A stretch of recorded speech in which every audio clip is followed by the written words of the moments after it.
Welcome, friends. It's Officer Casey King with the Lakeville Police Department. We're going to be doing a ride along with you today. I have been a police officer for just a little over 4 years. Spent a few years in Lakeville and some other time prior to that in a different agency. So we're going to get started today. We're going to head out and hit some traffic as the roads are getting busier. So feel free to join along.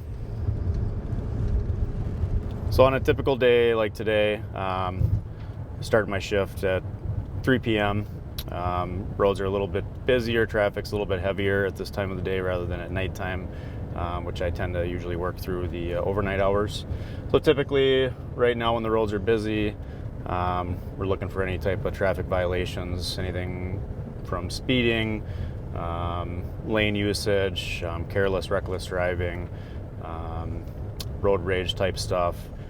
We tend to respond to a lot of driving complaints. Our citizens are really good at recognizing violators in the city and their driving conduct. They'll tend to call in to our dispatch center and we'll get dispatched to various driving offenses, which often result in arrests of drunk drivers and things of other nature.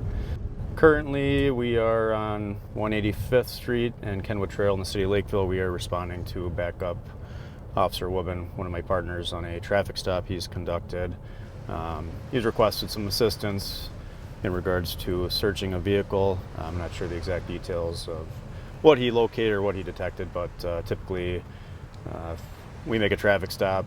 Sometimes we'll detect the odor of marijuana or some other type of contraband or drug-related materials in plain view of the vehicle, inside the vehicle.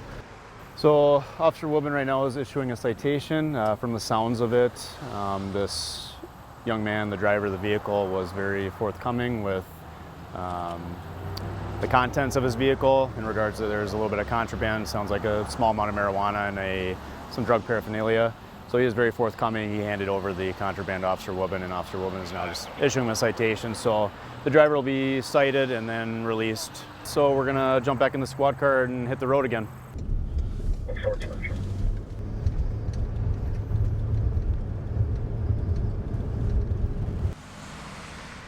So back again with Officer Woodman, assisting him on a traffic stop.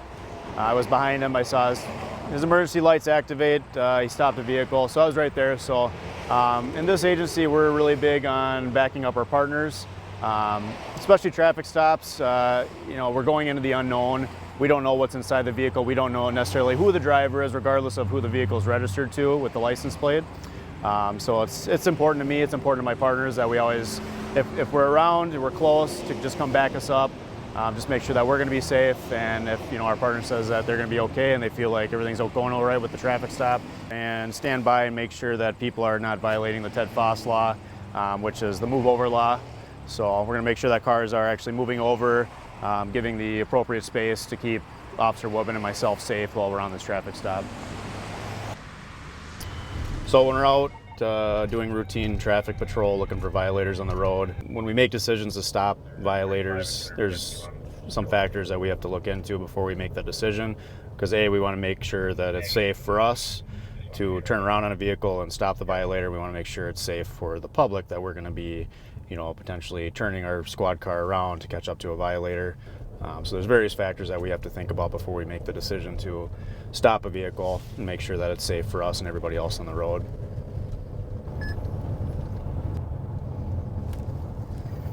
I stopped this vehicle after running the license plate. The registered owner of the vehicle came back to a female who has a revoked driver's license status. Female driver, I could see before I stopped, made contact with the driver, confirmed she is indeed the registered owner, and she, after running her license, it is confirmed that her driver's license is revoked. It can be revoked for various reasons, failure to pay fines, failure to appear in court, things of that nature. Because of that, your license can be revoked. So at this point, I'm just going to confirm a couple things, and she will be issued a citation for driving after revocation. And typically in a situation like this, because technically by law she cannot drive a vehicle on a public roadway because she is revoked, We will have them park the vehicle and call for a ride. Sometimes we'll provide a ride to them to maybe a local address or a business, something like that. A big part of traffic enforcement is us as officers changing driving conduct, drivers' behaviors on the road. Not necessarily are we out there to ruin somebody's day by issuing them tickets and putting them in a financial bind, anything of that nature.